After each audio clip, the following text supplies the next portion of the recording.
구원에 이르는 삶, 믿음의 길이라는 제목으로 말씀을 전하고자 합니다.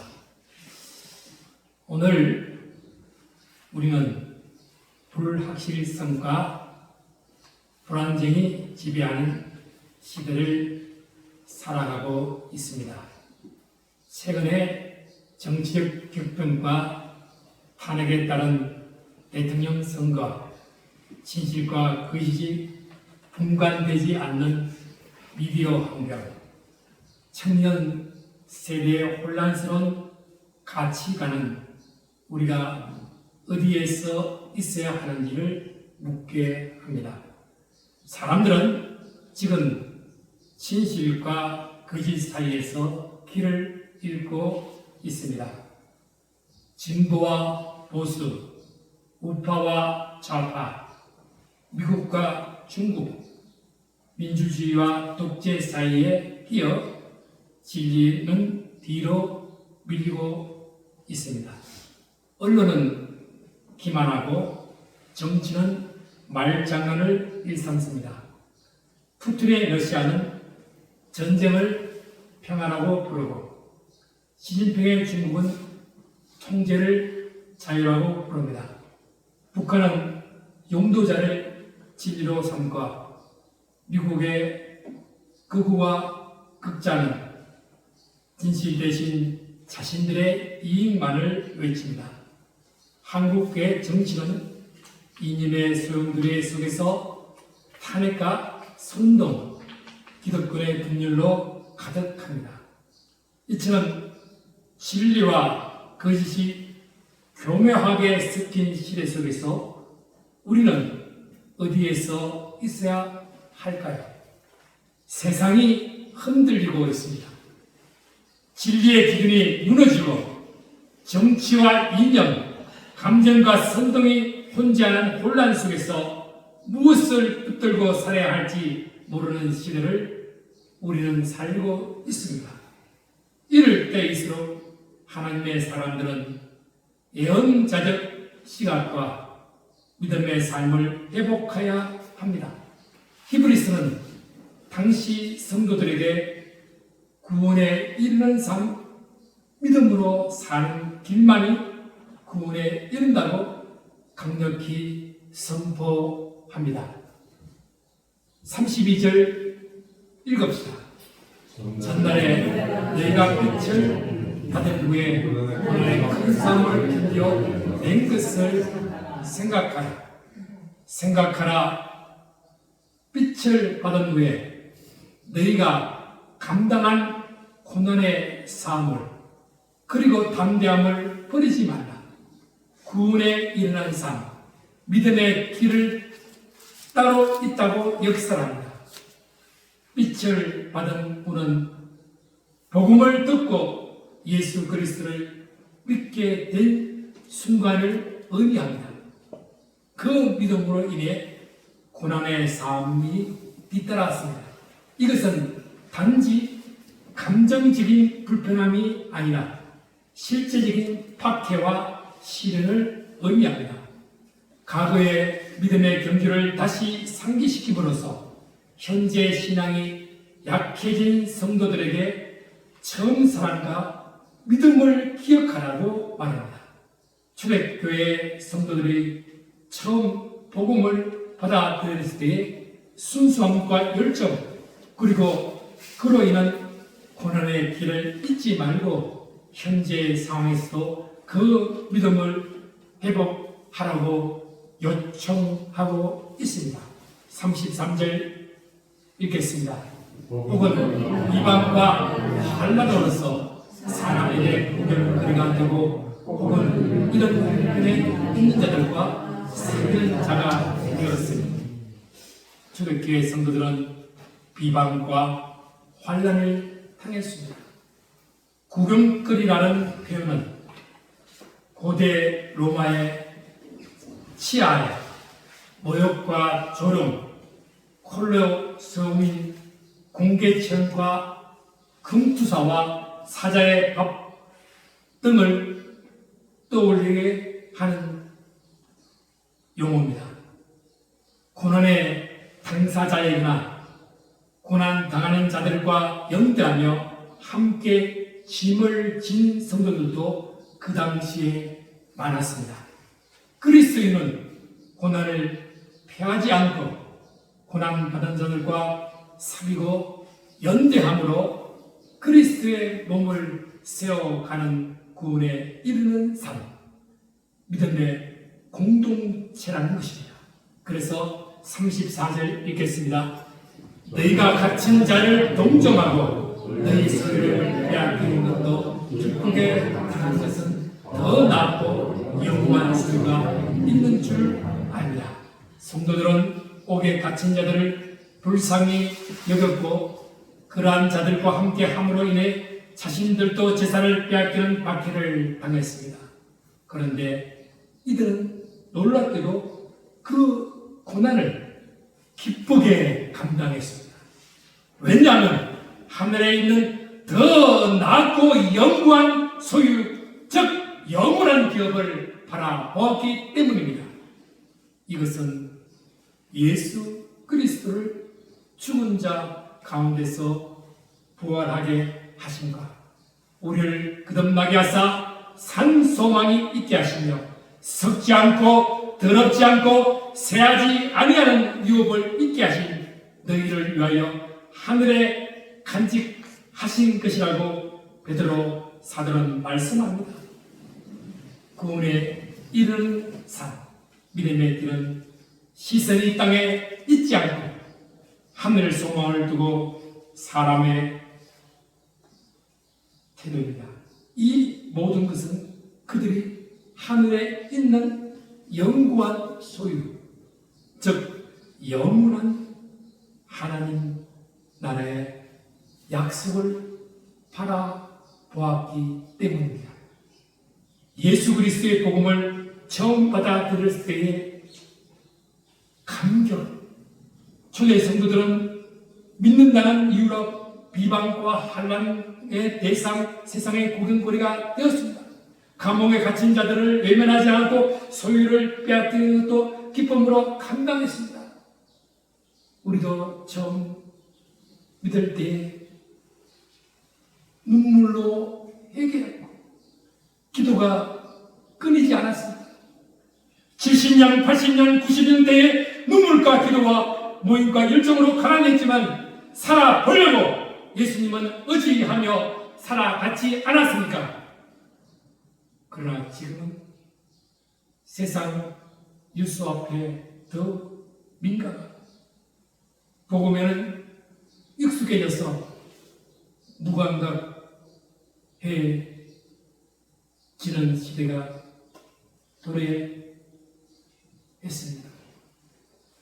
35절 읽읍시다. 그러므로 너희 담대함을 버리지 말라. 이것이 큰 상을 얻게 하려 하리라. 고난 속에서도 하나님을 향한 담대한 신앙을 잃지 말라고 격려합니다. 담대함이란 단순한 용기를 말하는 것이 아닙니다. 이것은 진리의 근간 확신이며 어떠한 상황에도 흔들지 않는 믿음의 태도입니다. 진리를 말하면 편협하다고 하고 거짓을 말하면 유한하다고 칭찬합니다. 그러나 성경은 외칩니다. 너희 담대함을 버리지 말라! 이것이 큰 상을 얻게 하느니라. 진리는 고난을 동반하지만 거짓은 영원한 멸망을 남깁니다. 이사야는 바벨론 포로로 끌려가기 전에 남유다 백성에게 하나님의 말씀을 전합니다. 그들은 현실에 눌렸고 두려움에 빠져 있습니다. 그러나 하나님은 말씀합니다. 이사야 41장 10절에 두려워하지 말라. 내가 너와 함께하리라. 내가 너를 구속이 아니라 도와주리라. 어려운 오른손으로 붙들리라. 이 말씀은 불확실한 미래, 무너지는 현실 속에서 하나님의 살아있는 보존 수표입니다. 정치가 무너지고 윤리가 무너지고 공동체가 분열되는 이 시대에도 하나님은 당신의 사람들을 굳게 붙들고 계십니다. 진리와 거짓 사이에서 왜곡된 시대의 미혹의 영이 우리를 혼미하게 합니다. 진리는 단순하고 정직합니다. 예수 그리스도는 내가 곧 길이요 진리요 생명이라 말씀합니다. 예수님은 단순한 종교적 인물이 아닙니다. 그분 자신이 진리이며 영원한 기준입니다. 십자가는 진리를 위해 자신을 내어준 사랑의 극치이며 부활은 그 진리가 거짓과 죽음을 이겼다는 하나님의 완성입니다. 우리는 진리의 정인입니다. 그 담대함을 끝까지 간직하는 하나님이 예비하신 큰 상, 구원의 완성과 영광에 참여하게 될 것입니다. 세계 정치의 혼란은 진리를 대적하는 사상들이 주로 이루고 있습니다. 푸틴은 러시아 정교회를 정치 도구화된 신권적 전체주의로 타락했습니다. 중국은 공산당 중심의 무신론적 감시 체제가 기승을 부리고 있습니다. 북한은 신격화된 일제 사상과 종교 탄압으로 독재를 가속합니다. 트럼프는 진실보다 선동과 포퓰리즘의 기대는 대중정치에 현혹된 대중심리에 등을 놓고 기득권을 누리고 있습니다. 이 모든 것이 공통적으로 진리의 기준을 해치하고 인간의 욕망, 권력, 이익을 중심에 두는 것입니다. 이런 시대의 성도는 어떠한 길을 가야 합니까? 구원에 이르는 삶, 믿음의 길로 가야 합니다. 영구한 소유를 아는 자는 이 땅의 소년을 두려워하지 않고 담대히 선을 향하고 진리로 말하며 사랑으로 나아가는 자입니다. 그래서 36절에 이렇게 말합니다. 너에게 인내가 필요하면 너희가 하나님의 뜻을 행한 후에 약속하신 것을 받기 위하여. 믿음은 순간이 아니라 과정입니다. 감정으로 출발했지만 결국 이성과 선택의 지속으로 유지되는 것이 믿음입니다. 감성은 믿음을 시작하게 하지만 이성은 믿음을 지탱하게 합니다. 진리는 감정으로는 알 수 없고 생각하고 따져보고 확신하는 신앙이 되어야 하는 것입니다. 그래서 37절 말씀입니다. 잠시 잠깐 오면 오시니 지체하지 아니하시리라. 이는 주님의 진입을 기다리는 삶을 말합니다. 그러나 이 기다리는 무기력한 대기가 아니라 진리 안에서 견고히 살아가는 믿음의 삶입니다. 우리는 자주 지금 이 정치가 바뀌어야 살겠다고 생각합니다. 그러나 성경은 말합니다. 주께서 오십니다. 흔들릴 필요가 없다고 말씀합니다. 38절 읽겠습니다. 나의 의는 믿음으로 말미암아 살리라. 또한 이로 물러가면 내 마음이 그를 기뻐하지 아니하리라 하셨나이다. 하나님은 믿음을 끝까지 지키는 자를 기뻐하십니다.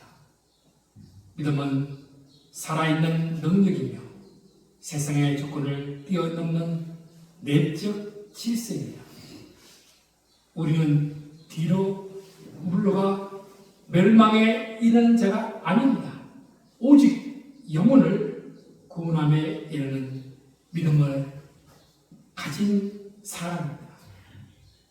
그래서 39절 말씀, 우리는 뒤로 물러가 멸망할 자가 오직 영원을 구원함에 이르는 믿음을 가진 자라.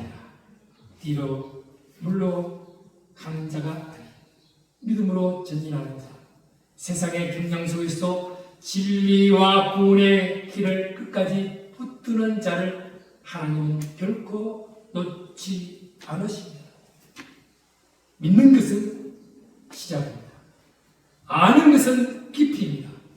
나 자신이 얼마나 쉽게 흔들리는 존재인지, 얼마나 작은 세상의 바람에도 요동치는지를 아는 것에서 진짜 믿음이 시작됩니다. 오늘 예수 그리스도를 아는 지식 안에서 담대함을 회복하십시오. 우리는 이 격변한 시대에 복음의 진리를 선포하는 예언자적 존재입니다. 진리 안에서 담대해야 합니다. 두려워 말고 하나님의 도우심을 구하라. 유수가 여론이 정세가 아무리 험해도 하나님의 오른손으로 붙드시는 분이십니다. 진리와 거짓 사이에서 복음을 분별하십시오. 사랑이라는 이름으로 죄를 덮으러 하는 세상에 회개를 외칩시오. 포용이라는 이름으로 진리를 희석시키는 세상에서 예수 그리스도만이 유일한 길임을 선포하십시오. 정의를 물같이 공의를 마르지 않는 강같이 흐르게 해야 합니다. 오늘날 그 외침이 교회를 통해 살아나야 합니다. 우리는 뒤로 물러가 멸망할 자가 아닙니다. 오직 영혼을 구원함에 이르는 믿음을 가진 자입니다. 우리는 진리 위에 선 자들입니다. 지금 당장 거짓이 승리하는 것처럼 보여도 진리는 반드시 승리합니다. 예수님도 십자가에서 패배한 자 같았지만 부활로 승리하신 것, 하나님의 영광스러운 보좌에 앉아 우리의 중보자로 살아 계십니다. 이러한 거짓과 왜곡의 시대에 담대함을 잃지 않고 구원에 이르는 삶, 믿음의 길과 복음의 약속과 진리 안에 거하시기를 축복합니다. 기도합시다.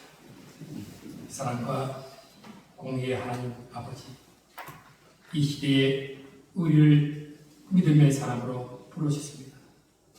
진리를 잃는 세상 속에 흔들리지 않는 예언자의 눈을 주시고 담대히 살아가는 믿음의 심정을 허락하여 주옵소서. 우리는 구원에 이르는 삶, 믿음의 길에 뒤로 물러서지 않겠습니다. 주님의 나라가 이 땅에 임하여 주옵소서. 예수 그리스도 이름으로 기도합니다.